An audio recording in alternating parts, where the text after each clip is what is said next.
हम लोगों के बड़े भाई अग्रज और कई किताबें लिख चुके बहुत होनहार सीनियर जर्नलिस्ट आनंद वर्धन जी हैं, मेरे बड़े भाई ऐसे हैं, मैं उनसे बहुत सीखता हूँ। बहुत अच्छी बात कही सृष्टि जी ने, आनंद जी, और चीज़ें बिंदुवार रखे और ये कहा कि भारी शक्तियों का दखल। आनंद जी का भी बहुत अच्छा यूट्यूब चैनल है, पता नहीं आनंद जी आप इस बात को फेस कर रहे हैं नहीं कर रहे हैं, लेकिन खड़गे जी ने लिखा है फेसबुक को, ट्विटर को और यूट्यूब को। राहुल गांधी ने कहा भी आज कि उनके यूट्यूब की रीच को एकदम कम कर दिया गया, और मैं भी महसूस कर रहा हूं कि अचानक यूट्यूब की रीच कम की जा रही है। जो लोग सत्ता से सवाल कर रहे हैं उनकी रीच कम की जा रही है, और जो सत्ता के समर्थक हैं उनके यूट्यूब की रीच बढ़ाई जा रही है। मुझे उम्मीद नहीं थी कि यूट्यूब भी इस झांसे में आ सकता है, लेकिन खड़गे जी ने चिट्ठी लिखी है पिचई जी को और पूछा है कि आखिर कारण क्या है, क्यों ऐसा खेल कर रहे हो फेसबुक ट्विटर के बाद यूट्यूब।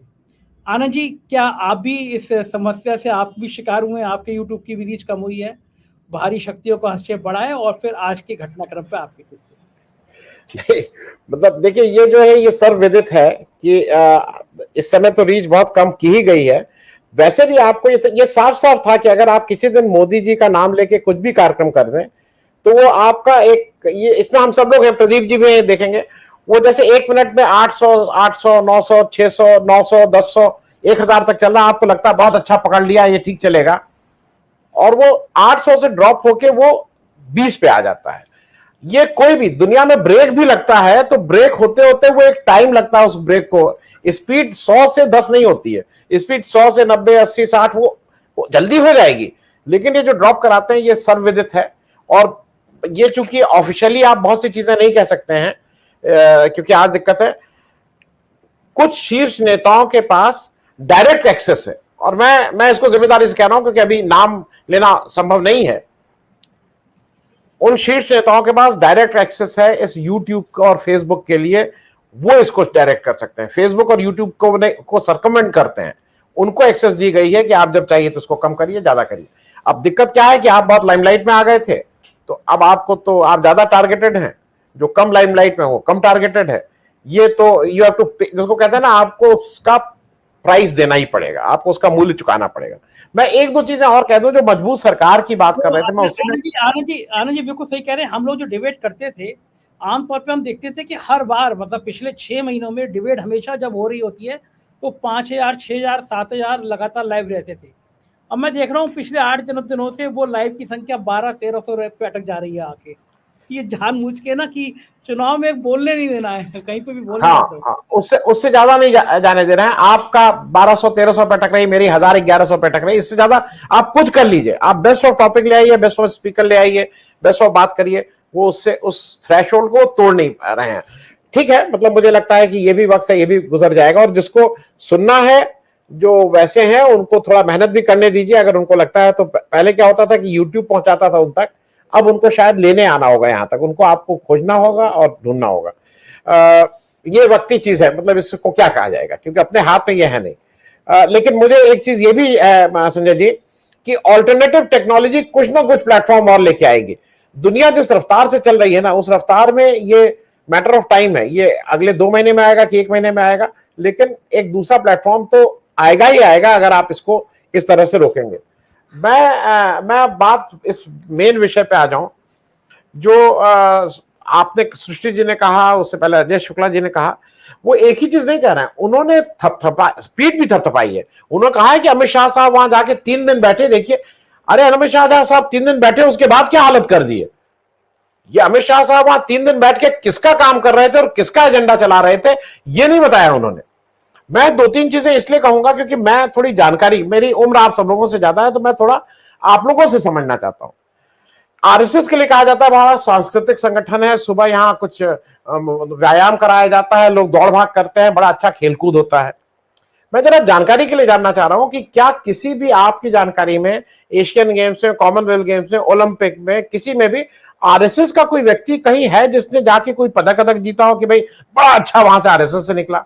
आपने क्या कोई बड़े उसमें देखा है पद पे सांस्कृतिक संगठन की, ये साहब निकले हैं, क्या गाना गाते हैं, सांस्कृतिक संगठन से आ रहे हैं, ये इतना बढ़िया, देखिए स्टेज आर्टिस्ट हो गए। मैं जानकारी के लिए, अगर किसी को पता हो तो बताइएगा कि आरएसएस की शाखा में जाने के बाद किसने कौन सी ऊंची कूद नीची कूद फेंकने का काम अलग है, वो एक अलग विषय है, लेकिन ऊंची कूद नीची कूद तेज दौड़ धीरी दौड़ में क्या काम किया ये जरा मैं समझूंगा। दूसरी मैं परंपरा की बात एक और कर दूं, माफी मांगने की परंपरा इनकी बिल्कुल कंसिस्टेंट है, और ये कभी कभी आपको और हमको एक नैरेटिव, झूठा नैरेटिव बताते हैं। वो आज मैं इसलिए क्योंकि मैं यही वो बात करके आ रहा हूं, और मुझे लगता है दर्शकों को ये समझ में भी आना चाहिए। एक चीज बार बार कही जाती है कि नहीं नहीं, आरएसएस एक सांस्कृतिक संगठन है और वो बेस्ट को हरदम वो करता है, और ये भी नैरेटिव बताया जाता है कि इंदिरा गांधी को भी एक जमाने में आरएसएस ने मदद की थी। इंदिरा गांधी को आरएसएस ने मदद दी की थी, ये जानकारी के साथ विथ वो बता दूं, इमरजेंसी में जब इनके काका और नाना और चाचा को बंद किया गया था तो चिट्ठी लिख के माफी मांगने का काम किया था, और ये माफी कोई उनकी इंदिरा गांधी की इसलिए नहीं कहा था कि आप बहुत अच्छे हैं, डर के मारे माफी मांगी थी। इंदिरा गांधी ने उन चीजों पे कोई तवज्जो नहीं दिया था, तो भागे भागे फिर विनोबा भावे के पास गए थे कि आप जरा मेरी पैरवी कर दीजिए, हमें जेल से छुड़वा दीजिए, और ये छूटे थे जेल से। इसके साथ इंदिरा गांधी जब छोड़ती थी तो इनके सारे कागज है भाई, एफिडेविट, साइंड एफिडेविट है, जिसको जरूरत होगी वो मैं दे सकता हूं, वो मेरे पास उपलब्ध है। मैं एक चीज और दो चीज पूछ लूं, क्योंकि मोहन भागवत जी को हमको और आपको आरएसएस का मूल चरित्र समझना है। आरएसएस जब कोरोना का समय था, हम और आप सब उससे जूझ रहे थे। आरएसएस को आपने कितनी जगह देखा कि वो कुछ काम कर रहे हो? आरएसएस को आपने कितनी जगह देखा कि वो खाना बांट रहे हो? आरएसएस को आपने कितनी जगह देखा वो दवाई बांट रहे हो? मैंने कम से कम लखनऊ में गुरुद्वारे में ऑक्सीजन का वो जो क्या बोल रहे थे, ऑक्सीजन लंगर जरूर देखा। मैंने गुरुद्वारे में लंगर लगातार चलते हुए देखा। मैंने बहुत से लोगों को, मैं अपनी बात खुद नहीं कहूंगा कि वो कहना ठीक नहीं, मैंने बहुत से लोगों को, मैं कम से कम ऐसे 10-20 लोगों को जानता हूं जो अपने हिसाब से कुछ पूड़ी सब्जी खाना आना बनवाने कर रहे थे। मुझे आपको अगर नॉलेज हो आरएसएस की किस शाखा में सुबह सुबह ये होता था कि आज यहां खाना बट रहा है, मैं अपनी जानकारी के लिए मैं एक बात और कह दूं कि अब इनको एकदम से याद आई है कि जात पात को भुला दीजिए। कल बार बार कह रहे हैं कि जात पात भुला दीजिए, एकता करिए। क्यों जात पात भुला दीजिए? आपने जात पात भुलाई? आप अगर जिस दिन आप जात पात भुला देंगे उस दिन ये देश भी जात पात भुला देगा, क्योंकि कास्ट सेंसस आ रहा है, इसलिए आपको एकदम से याद आ गया कि नहीं नहीं जात पात भुला दीजिए। आप कास्ट सेंसस के डर से कह रहे हैं कि जात पात भुला दीजिए। मैं क्योंकि समय आपके यहां कम रहता है, मैं एक ही चीज और बता दूं। देखिए, ये नूरा कुश्ती है, मिली जुली कुश्ती है। पक्ष भी मेरा, विपक्ष भी मेरा। पक्ष में अगर बीजेपी है तो विपक्ष दिखाओ कि आरएसएस है, तो उस पूरे स्पेस को इस तरह से मैनेज करो कि किसी तीसरे के लिए जगह ही न रह जाए। ये सोची समझी रणनीति है। मेरे एक किसी दर्शक ने एक बहुत अच्छी बात कही थी, मैं आपके यहां भी छोड़ के जा रहा हूं, जहां वो आप भी कहिए कि भाई आरएसएस को इतना है। सुनाक साहब अभी फिर से सुना है कि हिंदुस्तान आ रहे हैं, शायद मैच देखने कुछ और करने।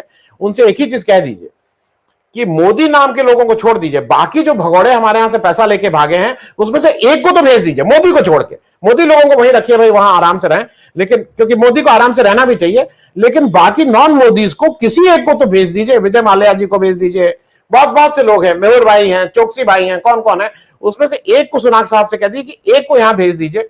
हमसे इतने साइन करवाते हो, इतना कुछ इधर उधर करते हो, ये कोई वैसे है यहां से लेके देश का पैसा भागे, एक को भेज दीजिए, तब लगेगा कि नहीं ये आरएसएस या बीजेपी की तरफ से एक जेन्युइन काम हो रहा है। मैं बाकी चीजें क्या रिपीट करूं, क्योंकि इनके जो प्रमुख राम माधव हैं वो किस तरह से अनिल अंबानी की फाइल को ले जाके 100 करोड़ रुपए की घूस की बात कर रहे थे, ये किस मोरालिटी की और किसकी बात करेंगे। ये सब वो लोग हैं जो आरएसएस के डिसीजन मेकिंग लेवल पे हैं। मैं अभी इतना ही, क्योंकि किसी और दिन इस पे फिर से बात की जाएगी, आज विषय शायद दूसरा है।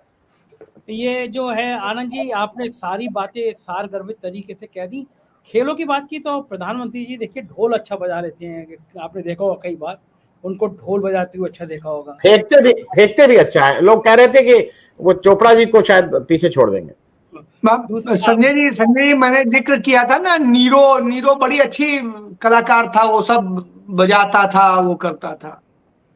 वो जो है आनंद जी, बाकी लोगों को बुलाने की बात कह रहे हैं, मोदी को छोड़कर। एक मोदी का नाम लेने पे तो राहुल गांधी की सदस्यता चली गई, और आनंद जी आज फिर हिम्मत कर रहे हैं आप बाकी मोदियों का नाम लेके बुलाने की। मैंने इसीलिए कहा कि उनको छोड़ के भाई, उन लोग को तकलीफ ना हो।